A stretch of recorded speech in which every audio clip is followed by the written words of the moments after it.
Lau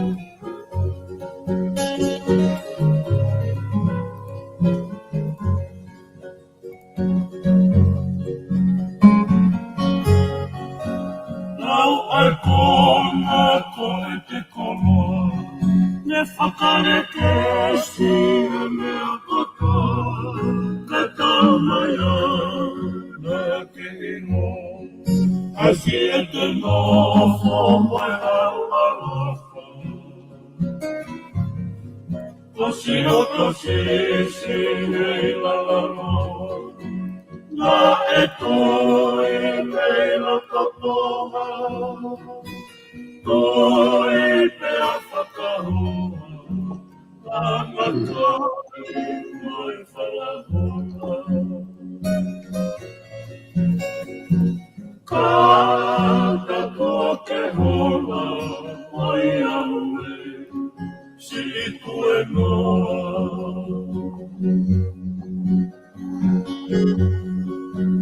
Amatai si e o ki teni, o ani e tawa, ame toni, ame ka mole ai moui. O pau e mama toki heri, ka koto mama ki e apui, ka kakarea ka e maui. Tahe kai te wama, hoko ai mate koe o whaama. Kata ko ke hoa, oi aue, si I tue noa.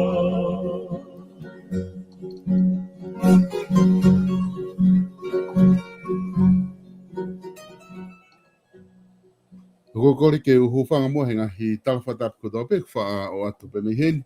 Dapat ke hau e ki ka mahata klotu. Hadai whanua pe pehe ki he tonga ko dope. Sola pe mavulangi wongot ke tau prokalama ko ia I huikeni. Ko e tufunga whanua alo au pe mo palofesa te ta se si o laftani. Kutanga pe ku lere me ko dope pe mi apina. Lava ke tau wa umai ki he wiki fo o goini e taha. O e mo ui. Lo tonga e fu taimi COVID-19 ko ni. Ka whawhewhia pe lava ke tau whelongoa ki I he ahoni. Lava ke tau whahoko ai e prokalama koini ko te whunga whanua alo au. Lo tonga e matala noa pe mo e palofesa hoko atu e talatala noa I he tau konistu toni. Ku taitarere ki motol pa moto ki share atu pe kainga e tau prokalama ke ongo atu pe ki apina ki ha taha pe e malava ke ongo atu ki ai e tau prokalama. I he pongpongini whako whiawhia ke whatani whako whiawhia ke tau lerei ai palofesa ke tau kau whataha whatani palofesa to I tase si olaftani tau lerei ko he proklama I he whatani whiawhia ke pia ku whatanga pia ku lerei mea ko tau pe me ken pela I he houani ka ku whiawhia ke ngā ue hena futaimi COVID-19 ko ni. I o mara pito tonga pe ko ako whawhitai pe he tau au sia ko ini ko malu atu he talamalu e whanua lo tu pe moe ako pe maulelei pe hen kia palo parema pe ko whakatama ke hoko ki he whamiri mo maunofo heni o ko e whiangangai pepe mo ngahi whila whaki mo tālanga mo ngā unu holo I he ngā ue ai COVID pe mo ngahi mea ke he peo koko whonan ka koutu e whakalupua e tonga ku whawhiawhia pepa ko whiawhia I he whainga maari e koe ni ke hoko atu a he tapolokalama. Toi, whawhiawhia pito e palofesa ko e lava ke tau hoko atu I he weekend e polokalama pe au ku hange ko lau neongo o ku kei hoko atu pe e tau whea o koe mo COVID-19 ka ku hange ko ta pe molaka ka tau ke alu pe malo pe o se tenga hui ke tau ke hao pe i he COVID-19 ko tu fo ke tai ni mi professor pe me tonga e ki ko tau lau pe fo ke tai mi ke alu ke tau fili fare area ko ke te ai ka ve la hi he tai ni mi fa politikare fa hantala no ka ko tau tala no ko ke tu kunga ko o kuiai a tau fili fare area pe ko fe tu te tau alu ki ai te tau liri we pure anga pe ko ha me tu nga o ki ai ka to ki vete ko to pe anga me ko ya he o se fili i he ata havalu ko ia o mahina ka tu novema pe a tau ki la bareo ke tau vakai ki ai pe o ku wanga fe ai fili ko tu e professor ko tu nga ko ki fili fra poto o kwa ke te ha mo hatai mi ko tu mana tu ko e au ko ta o nia ku malanga ia e na to flo ga tu i ke fili fra poto pe ku tala no ai he taimi ko to ape he me ko to ape ku mono ui pe ke kakai mo kata ki fili fra poto ko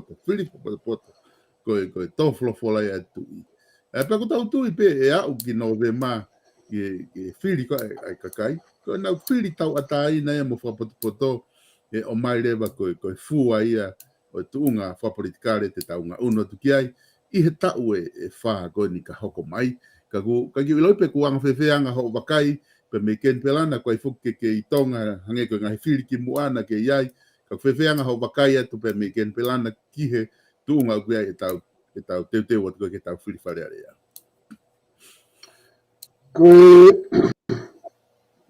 Ko ka venga fo ke ne ma ho inga pito pe e tonga e ta lave ki ai i he kaama ko to pe i he tau alu at ko ni pe ku fe ma be ke ta ai ma be ta ki wakai no pe ki ai ki e kaunga unu ko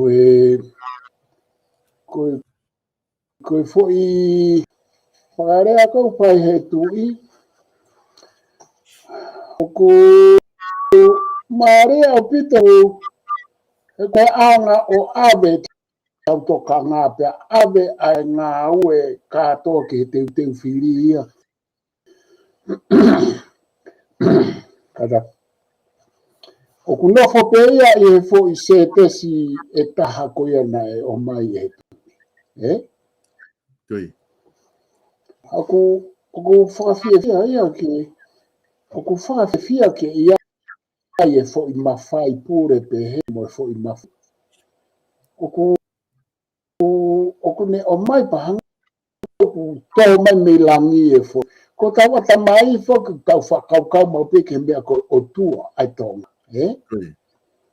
Oku fo i hau ko he o tua o whakapaheke mai he tui ia tau whilaanga pe tau tau ko whakafofonga. Hange pe kuia ia koe whakapaheke mai pe i whakaukau ia o topu tapu koe supapingi o hau koe pe hange pe koe whakaukau ki he ke tui tapu ke he Vatikano. Whanga whakaukau pe he. Koe fo i mawhai pure oku. Hange ki hiri ki a hifo hango koe whakatapu i olunga he mea kotoa pe. Koe kone tōma kone tamatui. Oku effective ya. Ka pana koe rea mai pe a futama pe e koe tui e. He ope tokanga hata haia ki ai. Ka koe fo i se tesia koe ia. O koe ka fo i se tesia o fo o. Pea pehe makehe pea pehe o kuia hawhahinga iwi he fo i se tesi. Oku hinga pe me iwi ana ea he koe fola koe ne hau hanga tonu me he tamatuki. Ka koe fo i se tesi lelei. Pea oku iai hono iwi. Iai hono lau maarie. Pea kui kake te aha hame aia tala noa i koe whenga pe ai kau tālanga ia i he mitia mo e mitia whasosiare pea mo kau kantiteiti, pea mo kau poupou, mo kau teu whiri, mo kau voters, mo kau whiri. ke whakatonu tonu pe ko ngenia ku hoko e fo seresia ko ka pasa ia ke me ko to pe ke tau ta no pe mo whakatonu pe ke ta ko ha mi tau mo Kui. o koe ke tau whakatohanga i tau tau e tonga ko fo i mea whakakonistu tone mo fo i mea whakatonga ia ko fo i mea whakalotu ia ai tau whakatonu tonu ai whanonga ho tau ngā hikaria mo e tongi aki pea mo e hao ai alofi hema mo e alofi matau mo e whasi alofi mo e whasi tapu mo e toua mo e tou aope ko e whakapatonu ki he olo waha Kui.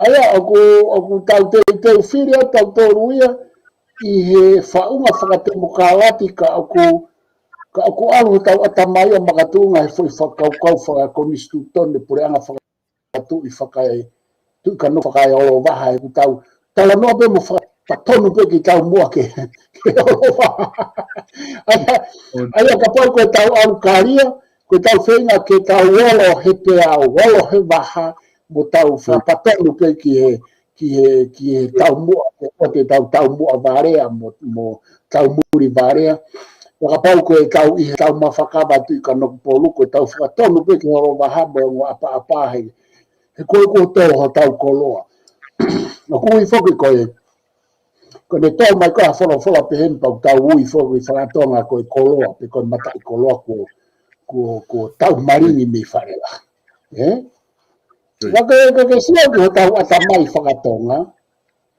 Oku i whaia ange ai patoa mo e pāke kakai mo e kau tapataina ke nau.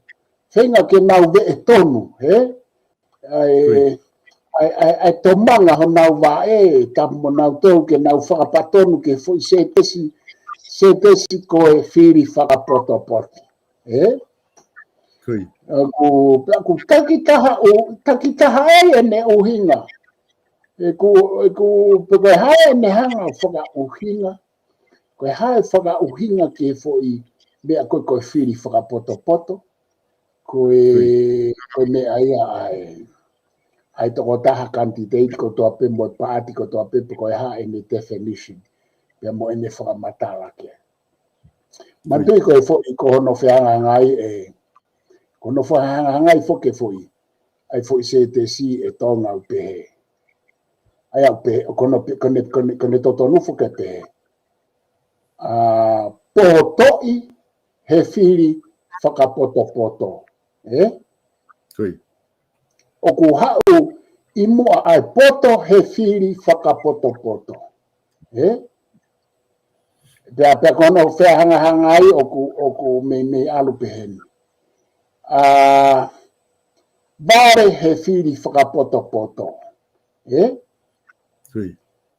Pe koe vare, pe a ke whiri whakavare.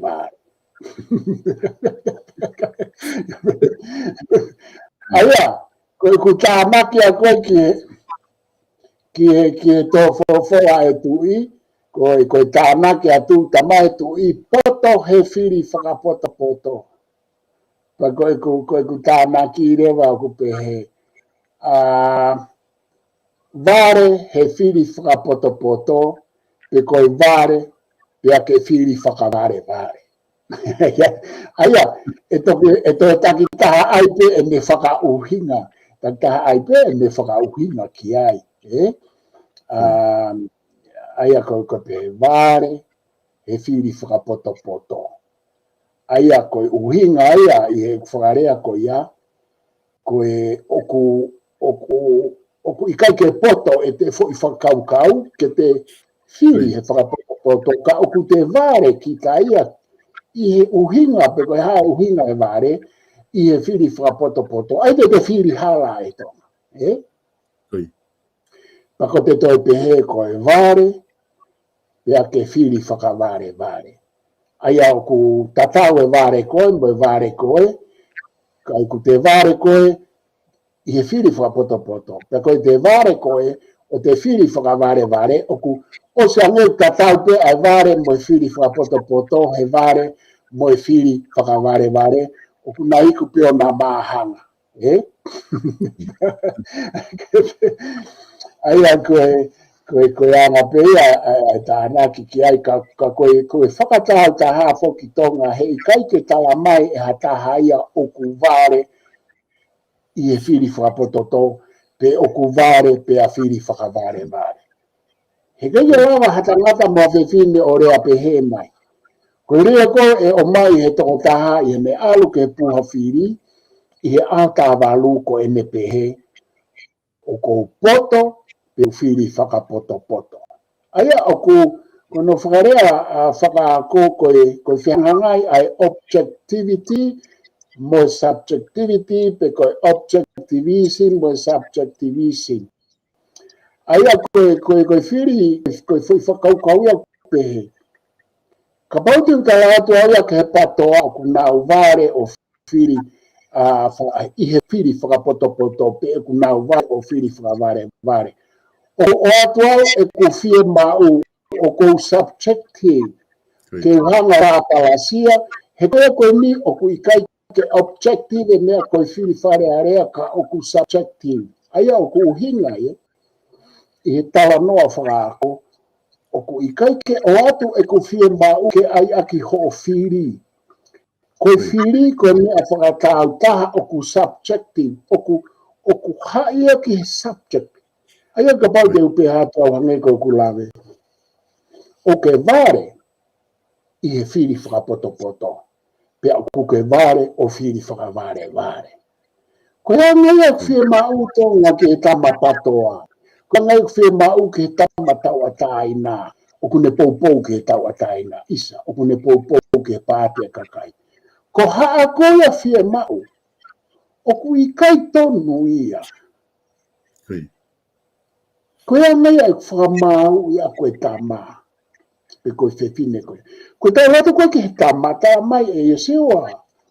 O ke mau hala. Ko e ku poto e mi o ko whai ai e ku whoi whiri whakapoto koe ni he ku makatu unga pia i ai. Subjective e mea koe whiri whare are.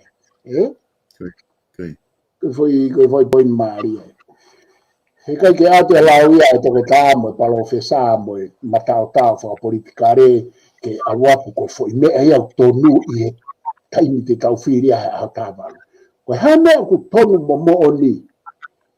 Koe tama pe kou aori e me palo ti, koe tama ia tonu mo o ni ko ne fo i ia ke patoa, pe ko ne ia ke peki, pe ko ne ia ke tau ataina. Koe ia o mo o ni, o ku objective ve foi mea ko ia tau pe o ku ke loto ki ai peikai. Kai whakafo to.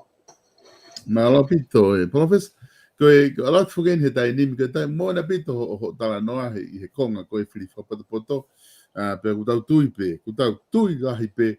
Ange ka lau he koe tau eni e makehe hono whiri i he kakai te nau. Mama pe ku lahi ngahi proklama kehe pe.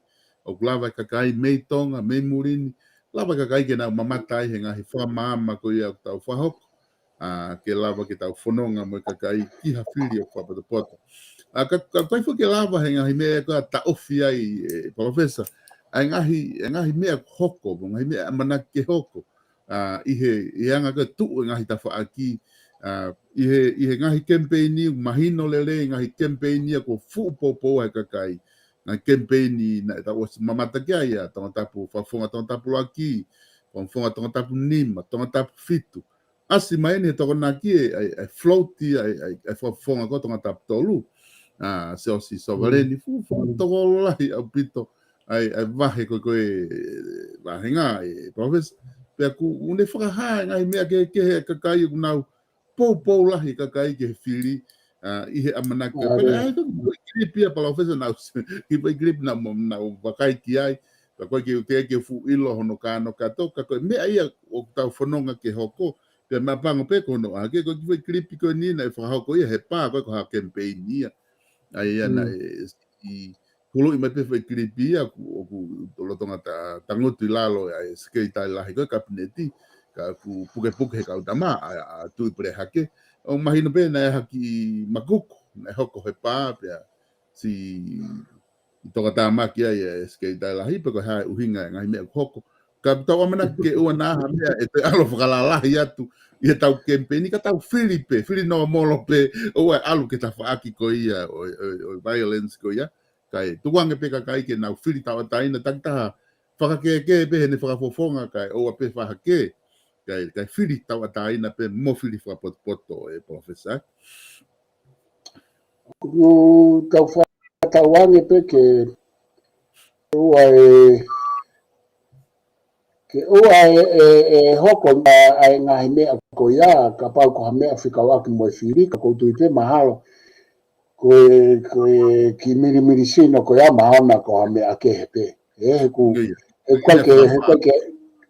kwai ke asmai hatau ta whakasino ia ai kau kantite i tipe mo e tua ngahi pāti ka koe o koe o me aia tonga o koe mea kone tuu ai whiri, o koe ai u poloka pe koe u wahenga ia tonga o ku mahino pe ia. Ai o si mahino kau tama ia he ku whaunga le rei hono kau pou ana mo hono mo kau kempeini pia mo mea kotoa pe. Pia koe rewa ngahi wahenga o ku asifihi. Pea koe rewa wahenga ia o ku mahino e uluaki, mahino e ua, mahino e tolu. Koe wahenga o mahino e uluaki mo e ua, kai mahino e tolu, ngapa koe wahenga ia o ku fihe toko tolu ia pe toko whaa. Ange ko ho talanoa koe ni ki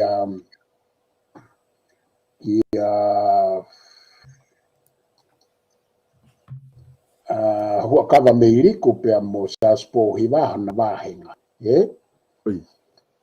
Hange koe kulawe ki mua tonga ko saspo hiwa ia o ku futu lerei au pito pe ene tu ana tonga tapu uluaki. Whakai pou. Ka te tau toki ilo e tau tolu he whiri pe ko hai e whihi hake he kau kama koe ni o ku tuku te kai ke mahino pe koe haa honau kau pou tau whakatata ko kantariai. Na kui kai foke asmai pe mahino i kantariai te ke fu mahino pe ku ne whafofonga e koa tin hangi a de awia o ku ikai i tuku mai he koa tin he sea se misika i nau tini koe tama koe ko te vita puloka. Koe mo tamarere ia he lau pui tua. Ka koe te ni e tonga. O koe ke uilo e au ia poko hai hona kau pou e he tu he kai mini koe ke lava ia ke fua. He koe fua e fua akia he aho tahavalu te tau tau peherewa.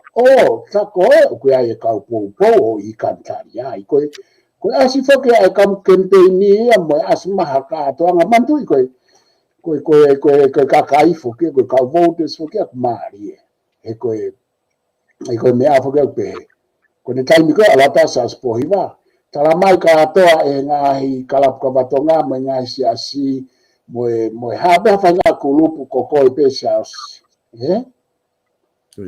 kege te ahata situ maka siasi ko alatu ka ikantari ai fo itari tatau pe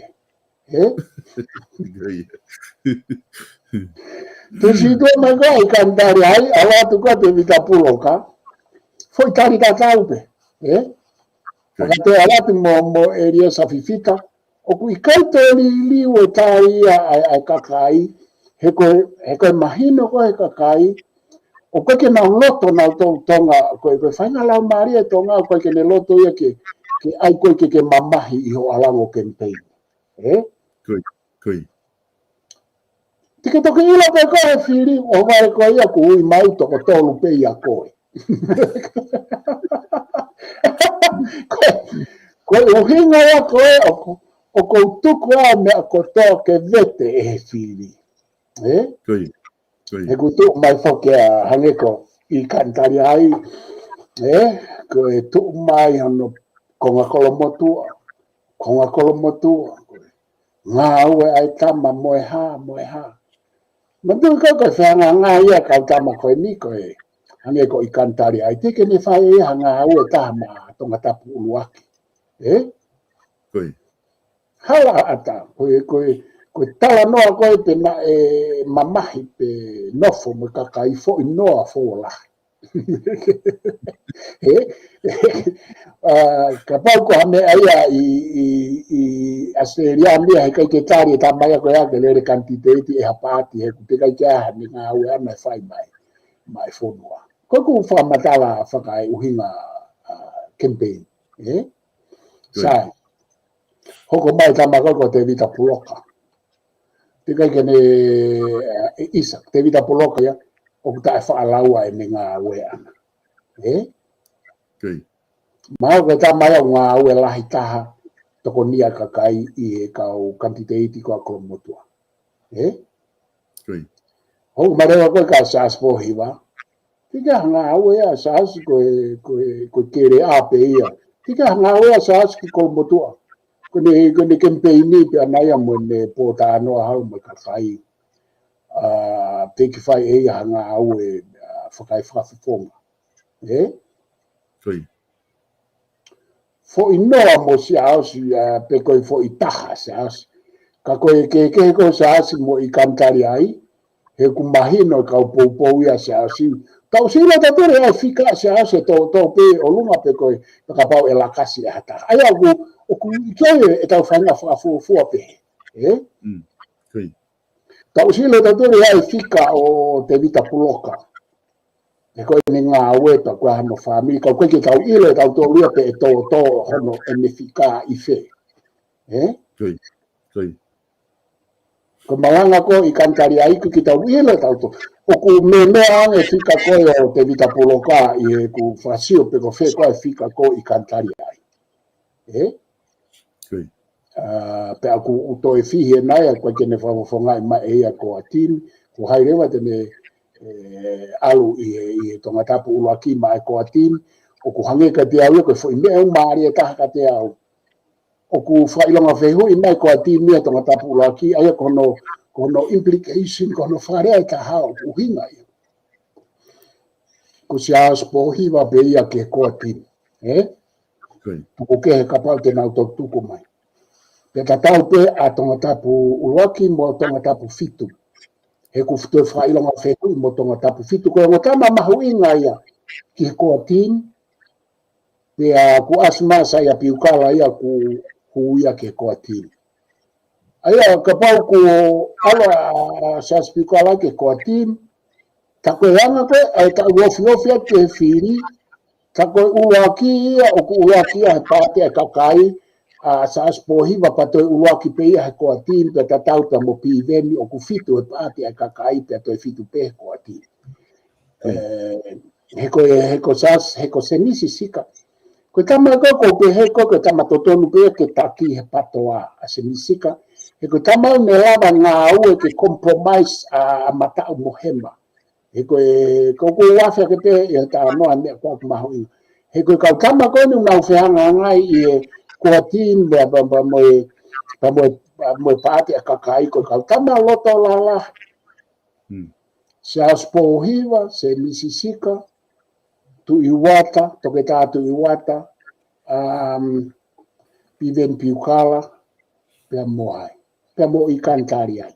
Kai mana tui foko ikantari ai ia, oku ikai ko hayang patoan sia nageke o hake a ikantari ai ia i he loto patoa hange ko kau tama. Taku kau ia he uhinga taha he kunau kehe ai.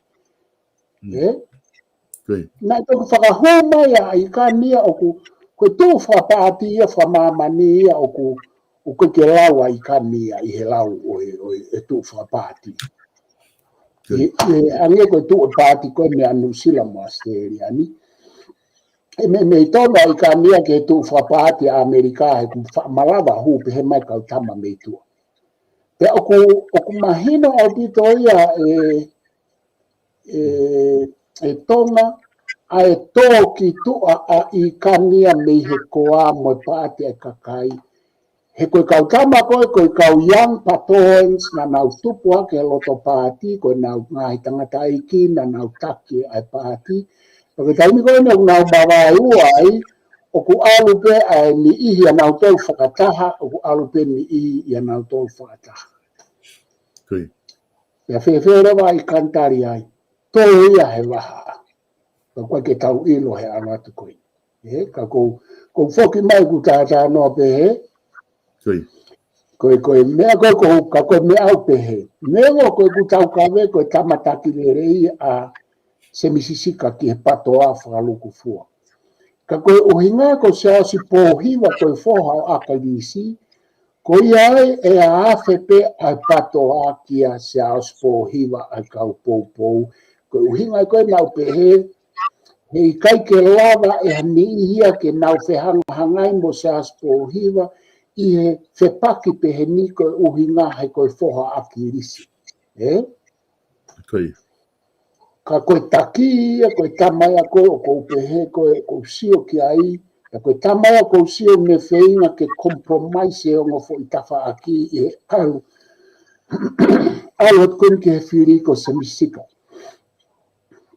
Pea e malawa pe, koe he ku pehe me tau mea.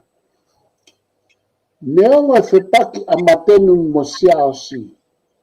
Ka o ka paupe e whelotoi me lea se misika mo sia o si, e hau katoa e tawhaaki a se au siki he, pe e alat katoa e tawhaaki koe, pe e malawa pe ke a awhe mo mateni, he koe uhinga ka pau e ngau e katoa hema mo matau, e he kai ke lava mateni e tūtoko taha.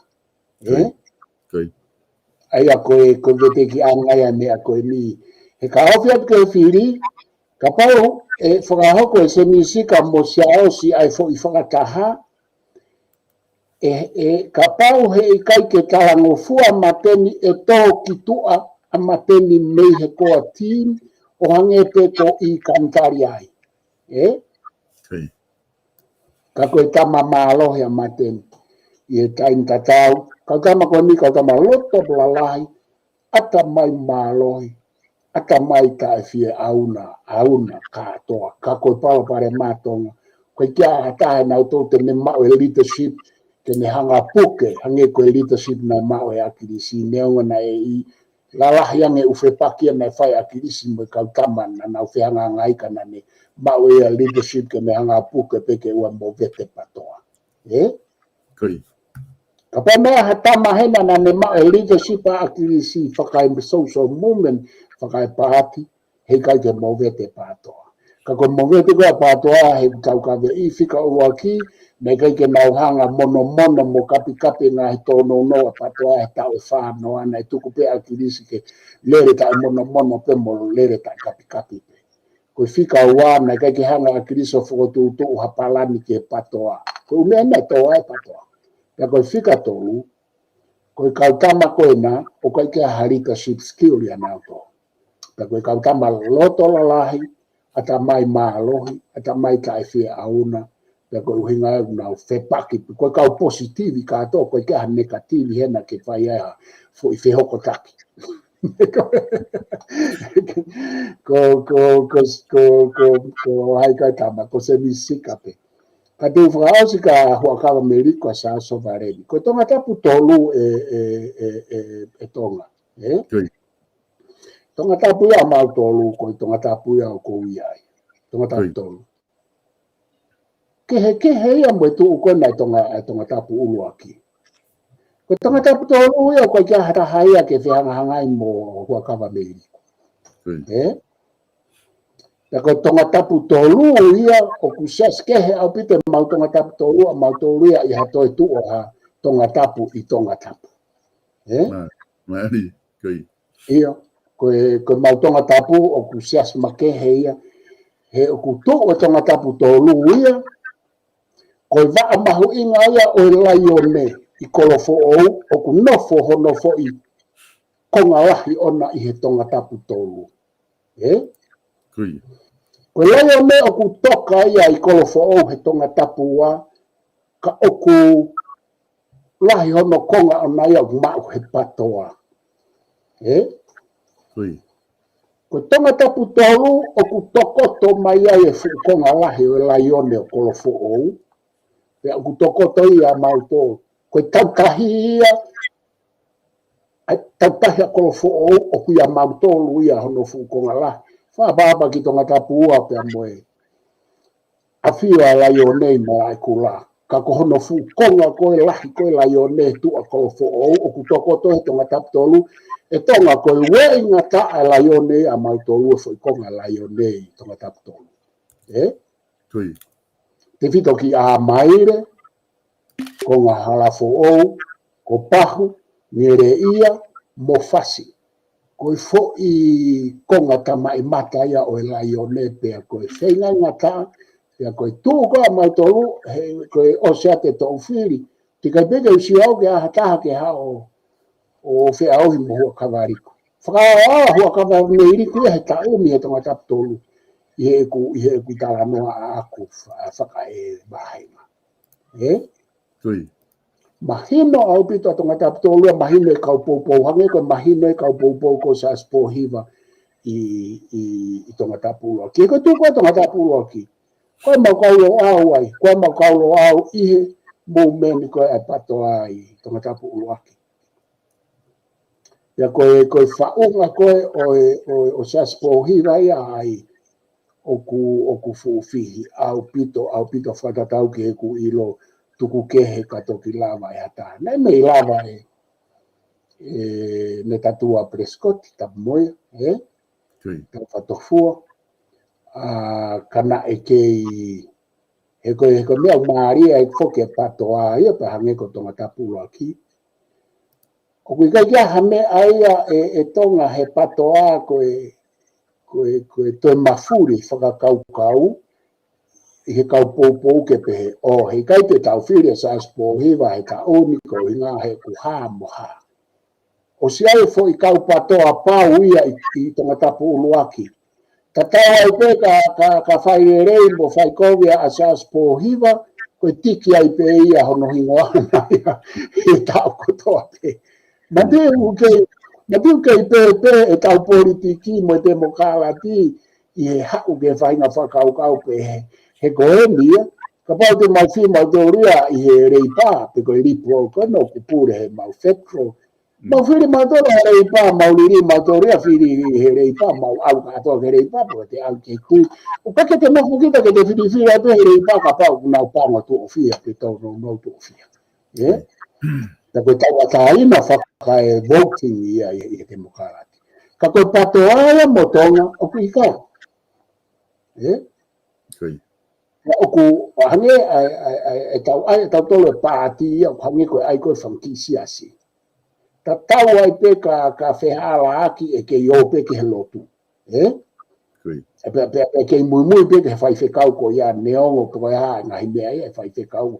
Arua ke tau lotu tau tolo ke whai whekau pe he pāti. Arua ke lotu atu e whekau patoa ia tonga tapulaki ka saspo hiwa. Lotu atu e patoa koe ki a hai.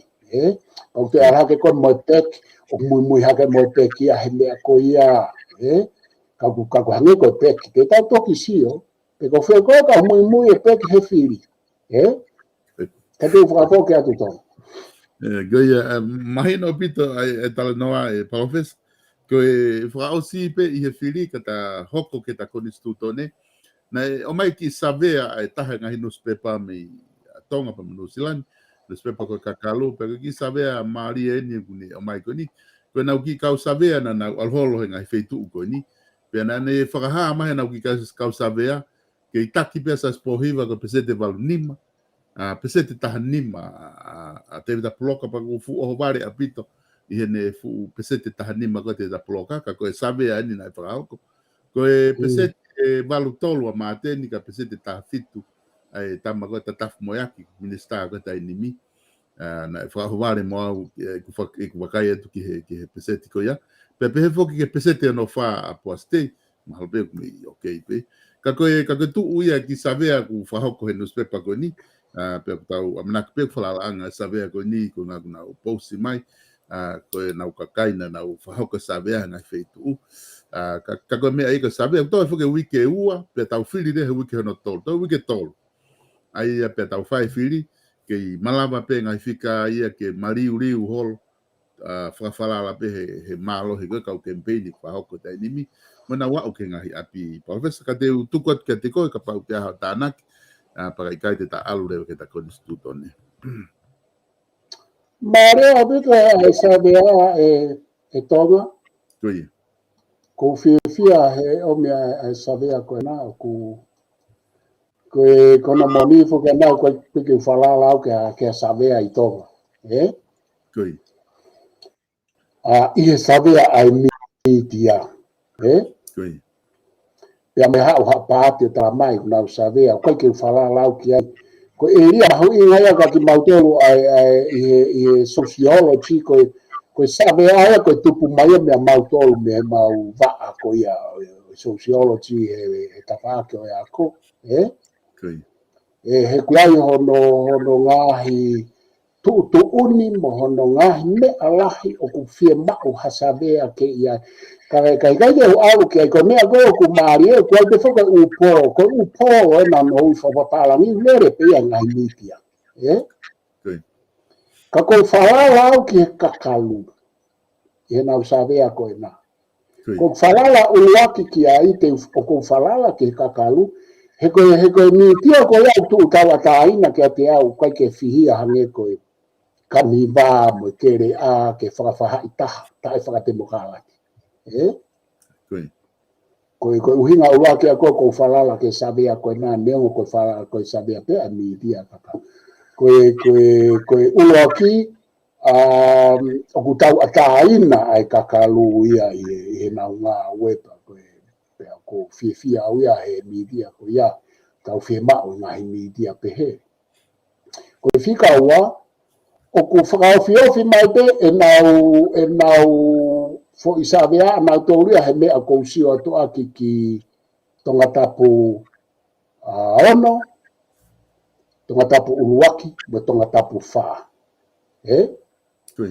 Ta o silawe ke tonga tapu uruaki e kai ke uto e lawe ki ai. Ta hau ke tonga tapu ono kia boas. O ku tatau e tonga tapu ono ia, mo tonga tapu tolu. O kai ka hata haia, wha more pe, ke fuhu mo boastei i e kau whafofonga ko ia. O kai whafofonga patoa ai, kai pete ne lava ai eia a boastei. Ko tonga tapu ono, na e angai patoa, kana na whai koe whai whiri wha mui, na e toa whafofonga ia e patoa me i houma. Koe tau ke te ia o oku me homa ko whina hu ia. Fotu. Nai whika ua ia. Aia, me hange tonga tapu o no ia ko tonga tapu tolu. Hau whakalewerewa po asia ai. Pea kou whakapapa pea uia ki a kantiteiti kwa e a whiwhine ai, ko ke mawere ko no ingo au kantiteiti. Ka ko ku atu tawataina pe e ku wakai. Ai ko uhinga ai ko o kuofi ai i e tonu pe ai sabea ai kakalu. O stonu pe sabea ai a kakalu ki kolomotu ahange pe ko e kusio ki ai kato ki a whea la ke o whea te whiri. Manatu i kotonga o ku kehe mehen. Ko tonga ia tonga. O ku kai ke aia pehe. Ko ne ofi koe ke whiri e mafuri a mea koku tala mai he tonga he ahoni. Kapa mai whaha sabea. E tala mai he tonga ia ala te kantiteiti e tala mai pehe. O te mau ai a koto e alo tamako te hai tamata. Ko taimi ko e aloa pe ke kamata ke huhua ke sabea ki he loto e tau ngā whakae tau taha. Te me tala mai e mea au kuofi he mooni o ta tau pe me au ke puha. Ka toki ei ha mafuri ai sabea ko e nā he whiri pe tau whehala. Ka koe whahinga tō mai ko whia tau ke tuunga e alu atu pe ia. Tau hau ki a tau mai ke tonga tapu wha. Mandui kau te lawe ka poas. Ko huma poasi ia he ko so saia mo e hau ia na aiki kantiteiti ko e fo itama e koe na e mei huu ki loto pe a puke fokia. Ko o tonga foki au ia I he hoko ai umea koe nina kau he tautou te no he TV I he uwhiri whanarea koe na. Pea koe mau rewa he dialysis rewa a so saia moe hau pa ne hanga rewa mai me machine dialysis ki tonga. Pea aluanga rewa ia he fo tau whiri ko ia o au holoia mo poasi. Hena elahe upo o chekia so saia moe hau nai. Fia tonga tapu ono ia pa nanau. Fia mau pena tau ke nau whiri a so saia. Pea dialysis ko so saia hau rewa ia o ave holo a poasi hene campaigni. Paku tatawa po asia mohua kawa mei riku. Tole na ngawe maya me sa Januari ki Tisema o kai pe ke tuko na ngawe na mo na wahe nga. Koe mo tamaya o ku ektivi loto na ministalo o ektivi tua. Lere po seti o kuna whakataha mape me kakai mo wahe nga. O ku lere mea ia po asi mo toke tāre o naitasi ma ai to utupu mo mental illness mo kau vai mo ha o ku. O ka pete maroro ngā oe koe. Koe whahinga ka kai hei kai pete ka e whiri ai ka kai ia e tonga. Ka tau pome mautua ria mo hua kawa meiriko. Ko hua kawa meiriko no foi ai kau hala koe, no foi ai kau hala koe. Mbau no foi kere ka tau oi kau kawa riku, oi kau hua kawa meiriko. Mbau no foi mautua kei foi te au e taha koe kau hua kawa meiriko ko toa peia ko mbau foi.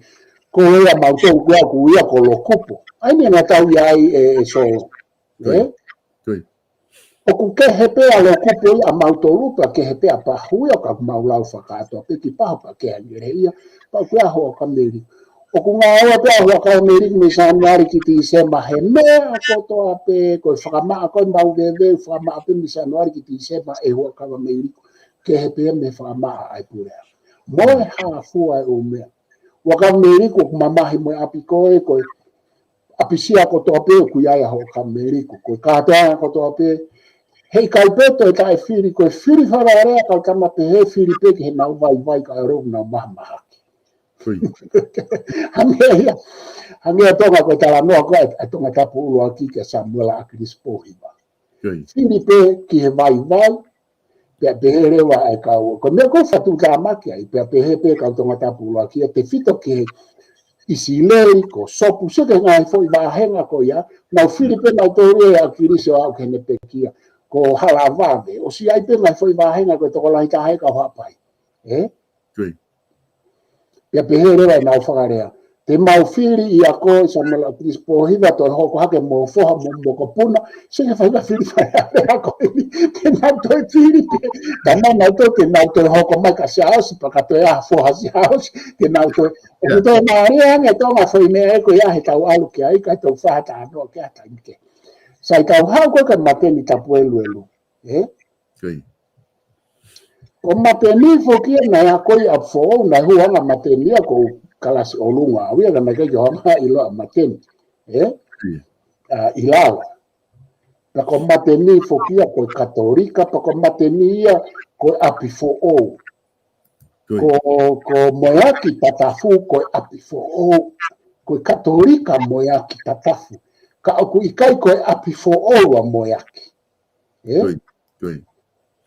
ko fanga ta o kete ko moyaki ko apifo o o koe ke hai a mateni mengo ko mandeti ko nofo atu ki maofanga. Ka koe anga koe mau nofo koe maofanga mo ya koai, ka pau ku ke koe apifo o koe, o ku mo ui aki he maofanga ia koe. Ya ka pau koe maofanga koe, ka ku ke katolika, pea na ke ako koe na ya koe a mo ya kei tonga hai. O koe ke heke hei au na ua, pia koe taha, ko maofanga ia utokola hea e patoa. Ko mea koe te upehe, o ku tō mai e sabe e koe nahi mea pe ko usio atu ki ai, peka pa e toki ai hariri wai. Ka koe mea foki o ki ai e tama ai ai pāti ai kaka ai ko hai. Lanu mata ko ai ko hai I maofanga. Ko hai whafufonga ai. Ko lele yufi. Ko tama ko lele yufi. Koi, kataki.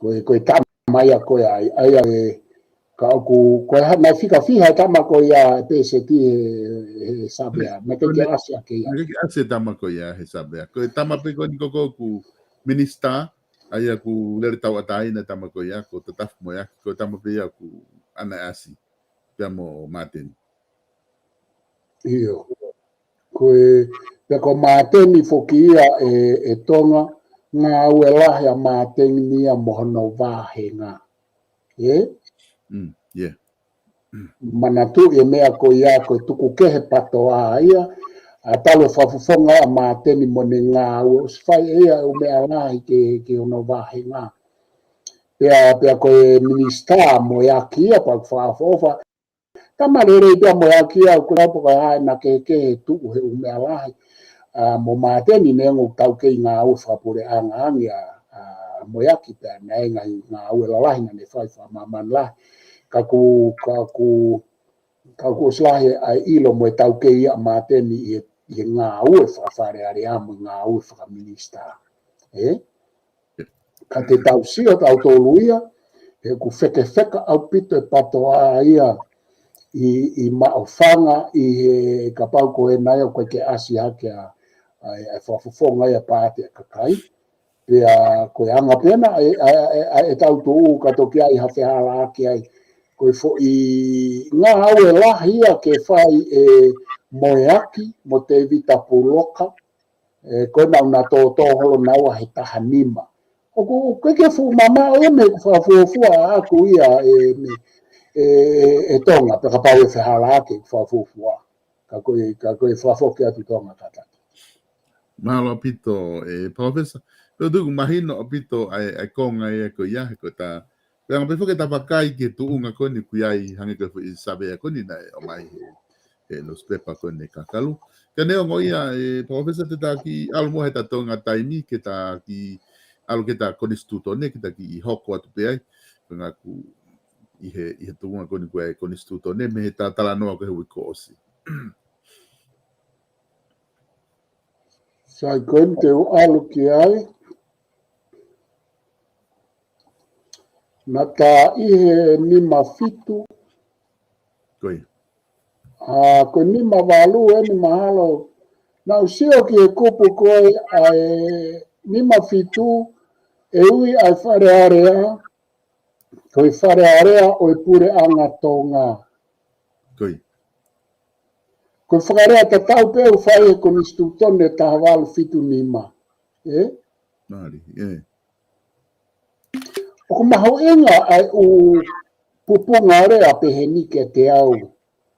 Pe koe kusio koe ke kon istutone e tonga he ta whai whanonga mai, ka mai ke nima fitu. O kuiai ai u kupu i rea, pupu ngā rea, mo ngāhi fo i rea. O ku fie o kuiai vai whakae mahino ki ai i he tawhaaki whakalao. Koe tufunga koe na e whai, i he wāwhi hongo fulu, koe mau e taha koe i kai ke aha kau tamai i he tau rea. Kau tama matau tau. Koe matau tau he tau rea, matau tau he tau wanga whafonua, matau tau he tau historia. He fo i re moa whakaako mā o runga taha koe toke tāpe koe palo fesa. Koi.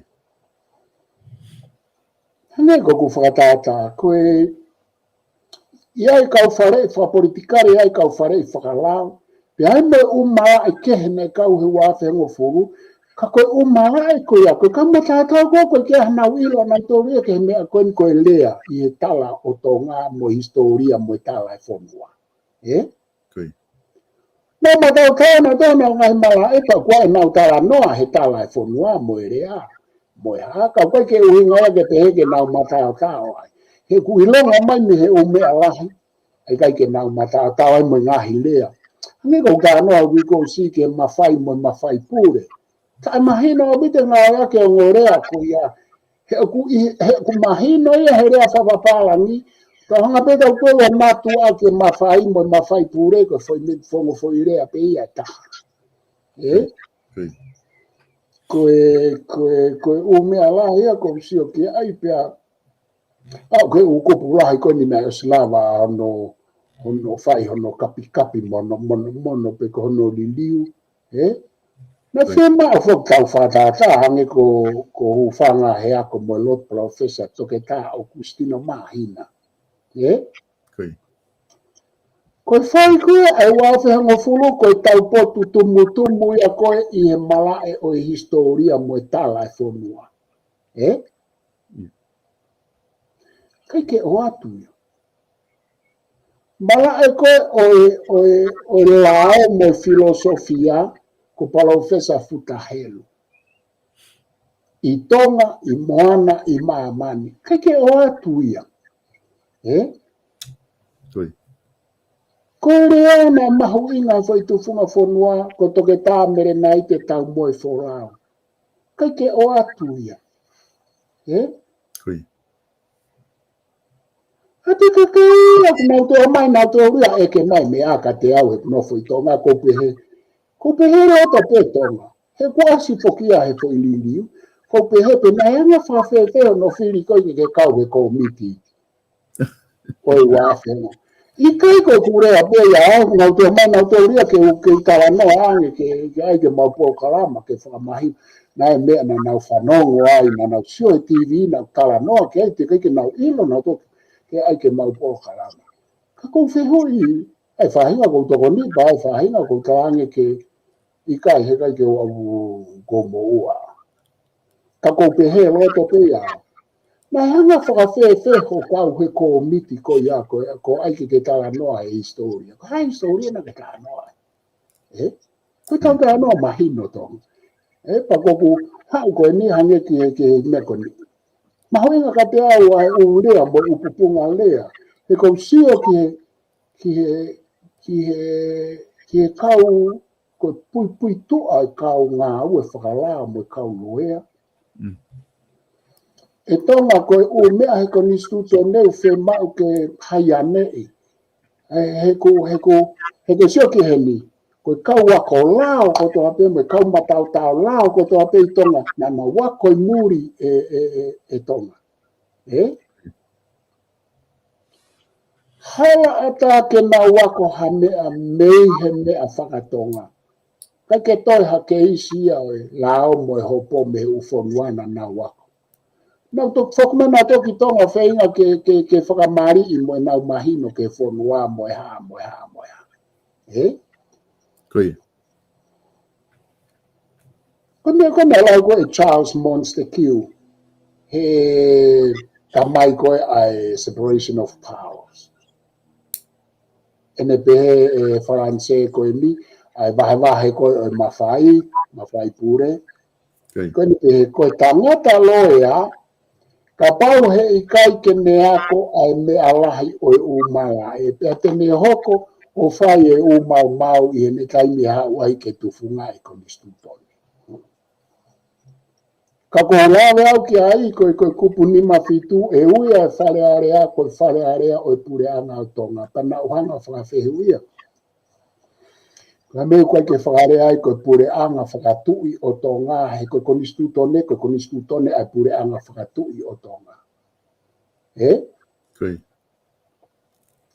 Ko te koe pure anga o tonga.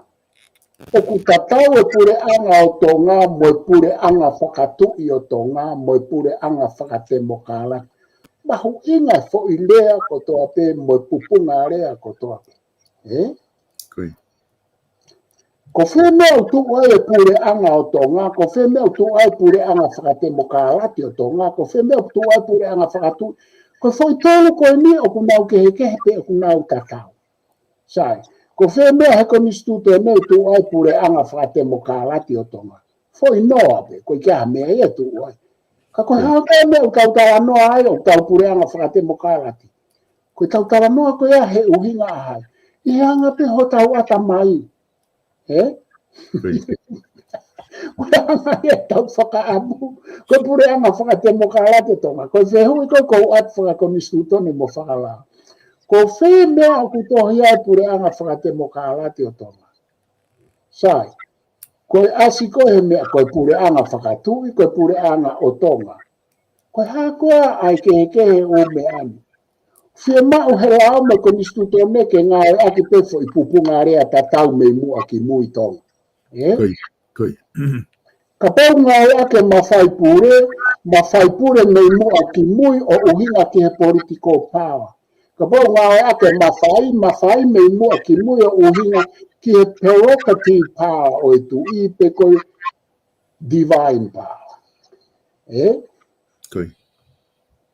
Ko nistutone ea ku whemau ia koi kai ke hao te ai pure anga o whaite e nau fo I whakatontonu pe koe mono o whakatatau pe ki he nau whie mau a nau tō. Kai ke nau whai e mea whakatatau ki he whie mau ai ko nistutone ia te ia ke toe mahinoange mo toe si iange ai whepaki ai ukupu I rea. Ka ta hoko mai tonga ki he ni mawalu ko ngai kwa mea te ke tāna ki mai kata Ikai, ta hoko te tau ai. Ko ni mawalu ko e whakataha ai wharearea I kai si hifo I he mahina e hongo fulu maua ko toa pe ka e ngofua ke tu uni ke whakataha ai wharearea I a taimi pe aia koe fo I kupu ni mawalu ia uno fo ia he paremia pe koe tama paremia pe a moe kapneti ko nau tō ua nau whaie fo I kupu ia ka nau tō Koi. ka bau tōme ko maua ko nau tō nau tala mai ai taimi whakataha moe whakahoko a wheo whakatatau ke kupu ni mawalu Koi. O kuia e ki I footnote ena ke whāni maha koe uhinga ke whāni mai olunga I kai ko wha ia koe u footnote pe he hoko whika footnote ta hau ke ni mahi wātonga ka pau koe kia mea ni mawalu ke whetanaki mai Koi. Sai pe ke ta hoko atu kia he ko tu mahino pe e professor ai konga koe o e ni mawalu ku ke tala noa ki ai. Ai ko tala noa pe fokia ki he mahina koe hange koe ke whamatala. E lea e tau wharea rea. Ka ta hoko tau ke ni mahiwa. Koe ni mahiwa matu koe wharea rea fuke ni Koi.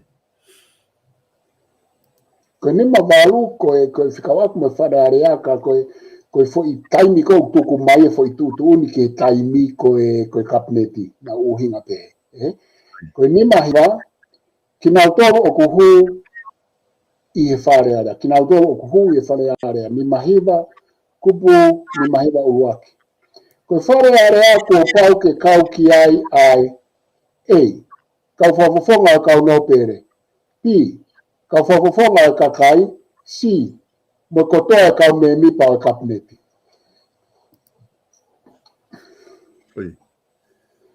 mea maheno au pito ia o koutui koe u mea pe ia meihe komisutone tāwalu whitunima Kua pe o mea ane ulawa pe ke ta whakafuafua kua koha o mea nai tānaki kei koe o mea motua pe. Ta hau ke ni mahiwa ua. Ko pau ke kau minister ai kabineti aia koe kau whafufonga ko whiri. Tuku kehe ka tuku kitua hiri hono whakailo I he kupu fitunima. E hoko atu pe koe kau me mipa o wharearea ya kei whafufonga pe I honau wahenga whiri. Takitahalo tonga honau whakanofo koe minister. Aia koe konga mahau inga aini ki e whatongia o e whafufonga wharearea e minister ya to e whafufonga wharearea pe. Aia koe fo I whatongia ia e ua e tonga. Koe taimi koe whakanofo ai koe minister kau he toko tahaua kabineti tuku kehe ka tuku ki tua hiri ano whakailo I kupu fitunima e whoki rewa o alu peo au ke wharearea ke me mipa ka koe mehe minister ko tuku uhinga pehe ka kei lau pe I ka pau kai kia parapare maan koe kupu fitunima e lau pe koe minister mo whakafofonga wharearea koe whai mea koe whatongia mahu inga ia a minister o ku mau ia o ku nelawa pea oku me fai ai fatongia e ua ko whakafofonga whare area pea mo minista ai ko ku ma ko ki ai oku whakatohu waha me he ongo fatongia ko mi e tonga Koia. ai ko tāpua kia ke ngā ue whakawhare area ka pau te minista he ku te maua e wāhenga e ua. Henga. Mola. Oku pehepe moeni. Oku pehepe eni. Ai ko maua pehepe motonga. Ka oku pehepe moeni ko wāhenga wha minista. Wāhenga whakai whafonga. He ko whai whatongia ko ia tonga. Mahino au pito. Kai ki sia tau pare ma meongo ku toi la yange na wāhenga he toi na kalaskoi. Ka ko inga whak na whai whatongia e ua ke. Koia. E ko me hae toko ni o tataki o taki, o tataki. A eme potu ngā ue. Whatongia make au pito ia. Koe kia ane whikau ake ana mo ene whatongia mohono wāhenga. Koia. Aia tene tā ki hema tā ki mata whakatou, anga whakatou katea. Pea oku lahi au pito ai kau minista ai tau sio ki ai, tau wha sio te whake kai nini io, o ngata he minista kai ngalo koe tā mao ki toi whakafofonga pa tau nofa pe tau tolu ai pa tau whelawa, pa tau tupangi atu ene minista, ka po kua ane tō no ta koe ku wha ngalo whoki oku whatongia ua masi. Ka koutu koe ngata iai kau atu tonga. Ni mahiwa. Koia. Profesa o ku mahu inga pito ai whai kupu koe ni. Ka koku anga wakai ki ai ke koku whehu i ke wakai ange ki whakaukau. Ai una o mai foki he kupu koe ni une tala mai koe minista neongo e whakanofu koe minista kai kei hoko pe koe whakafufonga whare area. Ange koe na ki tala noa kai ua rewa hano whatongia. Tuku kehe ka toki whaka ilo ia he kupu fitu ni maa ia koe impeachment ia. Ko whaelfa whare area ia. Ka kei hoko pe ko me mipa whare area. Ko wakai ko kupu na ieni o ku ne kei whakaata ko koe ai minista ko ia malolo o moina ai ko ko sita lavu. Ke ne kei hoko pe he ko ngā ko oswhae tau te aki ai. Ka koe ke lava ia to'o e ne whakafofonga whare area. E toki ospe ia he whai koe whiri i he tauni. Ka koe ke wilo ipo koe kupu koe ni ne whakaata ia he koe whakailo fokia na te ke to'o ai ke kupu fitni ma ka koe ke kanakai whakailo he kupu fitni ma. Ko ku anga pe ku pehe pe ku waha mau ki ai he kupu koe ni. He koe na whewhe ke isi a kosita. Toa minista. Koia. Nei whakawhisi ai minista. Kamai kei whafofonga whare area pe, he? Kei whakafofonga whare area pe ia. Pena e tu pehe e sea whare area. O ku ikai ha kupu ia he konstituto ne. Tene whakaata ia ke to'o hono whakafofonga whare area. Iyo. Ko sea kau minista pe he ki mua na e tuku ki tua e pare mia. Pea to'o, ange ko lavu na e pehe pea lavu na e to'o ene minista ki mua. Koia. Kana au pea lavu a whafofonga toki tuku kehe no whakailo ka lavu whakawhare area mo ne hopo e whakamaua. Na e pehe ari sea te a kolo na e kako e tukuange ia e pare mia e Lord Tuivakano. Koia. Ka ku maone sea ai i foi mea ko ia. Alu peo hange ko ni to e atenseniare ai tama ko ni na pehe na ne toho hange ko whakatapu i mau keisia mau tolu he ni ai atenseniare. Alu peo o alu o backbench. Koia. I ene whakawhisi. Kai whai ngā ue ia ke hopo mo mea. E koe mea whoki koe au maari e he lao, pe maari e huma e human rights, Kai orewa ku toki tawa mai e whakamau anga. Oku ikai koe pare mia pa koe whare area o whakamau anga. Laba tukuanga e whare area meha no lakanga. Peko aha no lakanga e komiti. Laba tukuanga he pare mia mehe minista. Pea foki pe ia o whare area me mipa whafofonga. Ka e toki tuku ki tua. Koe uhinga ia koe separation of powers na ia e Charles Montague. Koe whakamau anga ne tai e tawa mai ka te kote ke tonuia pe ku ke araia ke mawahe. Meiha kupu pe o e kupu whaunga whapolitikare. Uhinga e mai ka kua atu whoke e kau i ka tau tōria o taratu pe koe hamea kau ke inofo holo aia. Ako sita lavlavu hene mawahe mai hene whakawhisi me minista. Ka koia pēa, ku tatau pēna moeni, ku kau tamai ni heni ku lahe whaitoko whiha mai eni he keisi koni o e tausi e kakai whewhi ne soanga, moe toho i he fuloto whare area, mantui hange koe fu White House koe a Amerika. O ngā fu White House ia he nā upa usi hole ka kai whewhine lo tosi whakalongolongo pe ka kai whewhine. O ngore pe kou toki pāma, he koe fu White House ia me te hange pe ia, fu whare whapolitikare pa te hange pe ia, fu whare pa umutu. Ia fu mea ia ku ilo ia historia. Hange pe koe ni, koe me ilo he maulere mai koe ni ka koe mau kau minista me atensenia, sanga atensenia re. Ka koe ku nā upa usi holo pe nau tole ka kai whewhine mo whamaro hui holo iot.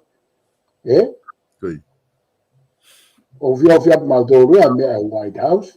Koe fu whare are anu tu mai pe mini te hongo fulu pe kule reati ai. Ka koe ka oku i kai ke tuku ki tua kai o rewa.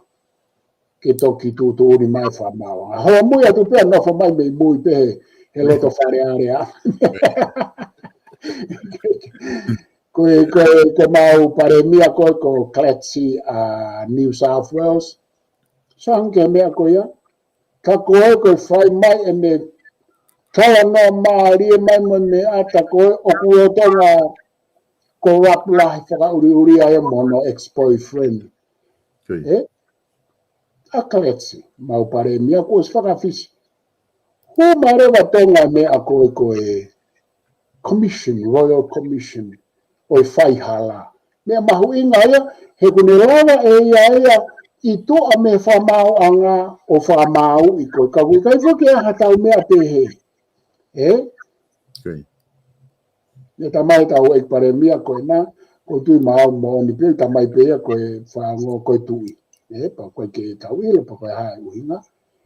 Ka koe kupu pe ia a Royal Commission, e malawa e huu mai o whakatotolo i pia whai. So koe whakatisi kone mau pare mia, ne kai meihe whakamau anga ka koe whakatotolo i mo whakamau i he Royal Commission. Whawhisi ai pe ia ki tua. Ka kukei whare area pe ai pare mia. Whawhisi meihe pare mia, se te whai mea koe. O se ai mau pare mia fo. Ka koe ku ave pe e ia u project ki hono ex-boyfriend ina e minista pe mo ia. Koe ai whai ngā mea pe he, koe taimi koe au. Tono au pito e me mawahe ki tu apa whakamau. Ka te whawhoki atu e tono. Mahina pito ia e professor, ko tui mahalo koe te talawa peo ki whaos ke kupu ono noa. Ke ta taimi pa da mawai he ahoni. Kui kau whafofonga. E whiri e kau no pere oi pure a ngā me kau no pere, ha toko hiwa koe kau whafofonga no pere. Pe e whiri e kakai, o ku ata whakalao ha toko hongo furu, mā fitu koe kau whafofonga kakai. E ia whareare ake tūtu uni ai ngāhi, ngata anga ai ngāhi wahe whanua whiri, ki hono whiri o kau whafofonga, no pere wharearea ia, pia kua pau ke whakotuu ha komisoni, tau ataina ke tuuni ai ngahi ngata anga, o ngahi wahenga whiri ki hono whiri a kau whafofonga kakai. Aia koe fo i parakalafi uluakia o kupu ono noa, pa kono parakalafi ua, ka kua pau ko ngahi ngata anga o ngahi wahenga whiri ke whiri lahi, ki e whiri lahi o e wafe hongo furu ko pau e makatu unga ia, i ngahi whakotuu me komisoni whakatu i, ki he ngahi ngata anga o wahenga whiri, aia e tari e wharearea. Ko tue ku mahina pe hene tu ko ni pe mo komisoni whiri, komisoni tau ataina, mau inga au pito ia e me hu mai koe ke whai, e whatongia ko ia e wharearea, ki he ai e kau whafofonga o e ki no pere, kau whafofonga o e ki kakai, pia bo ngahi ngata anga o e ngahi wheitu o kunau whafofonga ai, o ku hu mai e komisoni, o whai ai fo i whatongia ko ia whakataha mo e wharearea. Ne? Mahu inga au pito e komisoni whakaitu i ia, ko kupu tau ataina o ku hu mai o whai ngai whatongia ko ni o au ki e whiri, e nau sio tau ataina mo e nau whare ki aika koe, mea mahu inga henu asmai ka te au, koe fo i whakarea henu. E whiri e kau no pere o e pure anga. Mei he kau no pere, ko whi whakarea ku maari e kia te au. E whiri e he kau no pere o e pure anga. Mei he kau no pere hatoko hiva, ko kau whafonga no pere. Pe e whiri e he kakai o e pure anga. O toton ke whakahu pe he tonga. Pe ko hono to o pure anga. Ko hono whakahu o pure anga. He ko kau no pere ko toa e toko tolu tolu. O kui kai ko kau no pere ai pure anga. O kai ke whakarea pe he. Ka pau o ku whakarea pe he ko kau no pere ai pure anga. Ko kau no pere pe ai pure anga. Ko kau no pere pe ko o ku hu ki wharearea mo na o minista. Ka pau o ku pe he. E hala ai whakahu o pure anga ia ki whiri e kakai o pure anga. Ka pai whakahu ia ai e hala. O ku hala e me tu o pure anga he koe kau e whiri e kau no pere, me he kau no pere hatoko hiva, koe kau whafofonga no pere ma ai pure anga. O toton ke hupe he mai e tonga, koe anga pe tānaki. Pati tau tō whai pē fo i whakarea tā tau ki he kakai. He o kui kai koe kakai ko tō ape mo kau kantiteiti ko tō ape ko kau kantiteiti ai pure anga. Pe o kui kai koe kau no pere ko tō ape mo kau kantiteiti ai kau no pere ko kau kantiteiti mo kau no pere ai pure anga kai o rewa ko whiri ke nau hu ki loto ki e whare area mo e kabineti.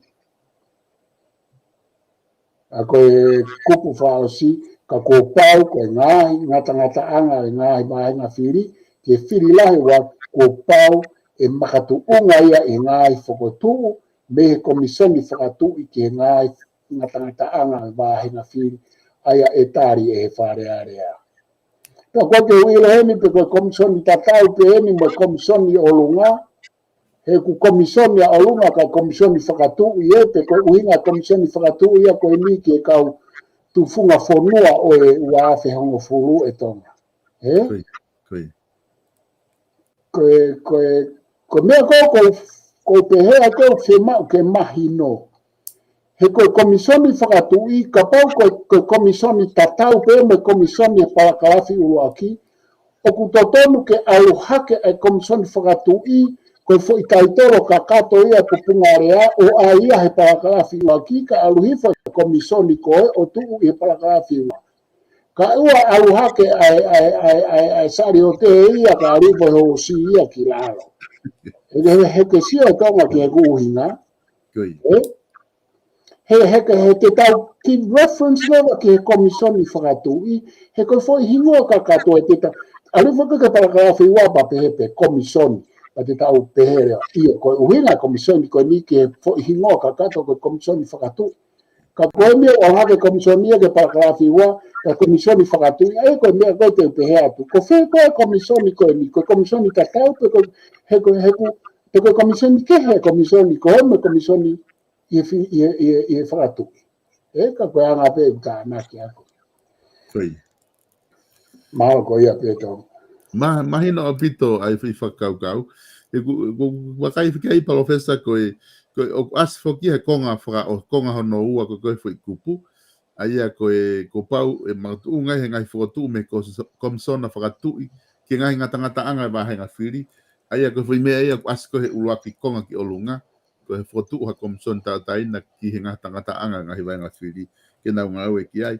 Ka ku ai une hulu i mai koe foi komsona tatau pe ka ku mooni ho lau. Alo e sali o te ia i mua ka alo e hosi ia he konga ki lalo. Ka ke koe ngata e ta whatala noa ai he ahoni e palofes. Ko tui pete ta toki hoko atu ai i he proklama hoko. Ka pau te aha mea te ke fie whama opo mai ki ai. Ki mua ke ose ta proklama he ahoni. Ko whamao pe tonga he whainga maari e. Pea moe lawa ke whakahoko a e ta tawa noa. Pea ko whamalo atu ki e oik mo tau kāinga mo mea mai mo kau mai e tau po tawa noa. Te kai keu siolelei pe ku ia ngai wheu. Ka koutu pe mahalo ku wheunga pe a i tā koe ni ka te whafoki atu tonga. O whalai ka te moutonga. Mahalo pito koe whamalo atu e profesa lava e ta proklama he ahoni. Ta toki whilongo aki i he wike ka hau. Ofo atu ke te koe. Pe mga ngau e whahoko i ken pera. Mahalo pito. O whalai atu. Ia. Whamaloa te kainga i he lava ko ia e tau proklama tufunga whanua alo au ki he wike ni. Te whawhea te ki mautolu ki he tau proklama ko ia i he wike ka hau ke mauto e mea mai pe ki tau tala noa i he tufunga whanua alo au pia mo palofesa te ke tā sesio lafitani. Ka watu mua e ki tu akoni whamalo ia a ki nau tolu ko toa pe ka sponsor kuna mau tokoni mai ki he no whapaanga tau ngahi proklama ko ni oku o atu pe miheni. Aue koe hanai ha aku komine whai atu tio mai ki he no whamama o moe tā lalo mei. Whamalo lahi e te ki he ngahi kau taha koni oku nau tokoni mai he tau sponsor. Hange ko ia koe kau taha South Pacific Loans. South Pacific Loans, fia mau haono, fia mau hapaanga ke tokoni ki te koe i o tonga taimi COVID-19 i New Zealand. Te ke lava peo fetu taki mai. Ki he fika koe nā noa valu ngeau, valu, hiva valu, Te ke lea, ke sarik tupou, ke ne tokoni ke te koe mo kau ngau e ko ia ai South Pacific Loans, te nau lava o tokoni atu ki te koe. I hao fia mau no. Ke ngatai koe ngahi walaena ku tuku mai i he weekend. Te mi he Page Fashion Store i Nuk Alofa ke whari alet ki te ngotol ke mo mamanta ki ai te nau lava o tokon te ke mau atu a ngahi wala koe ni pea mei he mga wha ko ia. Hanga ki he Taumotea Building ke taulak anga ko ia hala salote pea me hala whatapehi. Peko o telefoni pe he telefoni ko na valu fitu noa ono nima ono wha peko fit tolu ua wha fitu. Teke lava o tala noa ai ki he Page Fashion Store i Nuk Alofa. Iha o kia mako.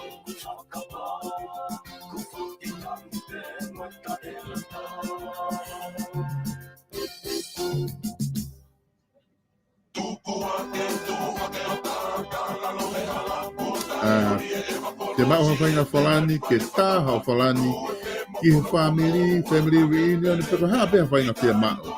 Te lawa whitu taki ki Queensland, ki e whika koe nā Arista NLB Printing, noa whā, ua noa hiva, whitu whā anima, whā taha. Te nā lawa tokonet, ke te ko iha o whainga whia mao pe, ke tā ho ngahi whalani. Postina Construction, tau tahalanga i loto Amerika lahi, te lawa whitu taki te inau tolu he walu noa taha, hiva whaona, hiva, no taha pa mai whamalo he ngahi toko ni kuta pia whahoko, ki he tau ngahi polokalama. Koe kawalahi koe e noni kiti kawa trading, e kai pete lava osi kawa ia. No ua taha, no ua wha, hiva taha, ono walo.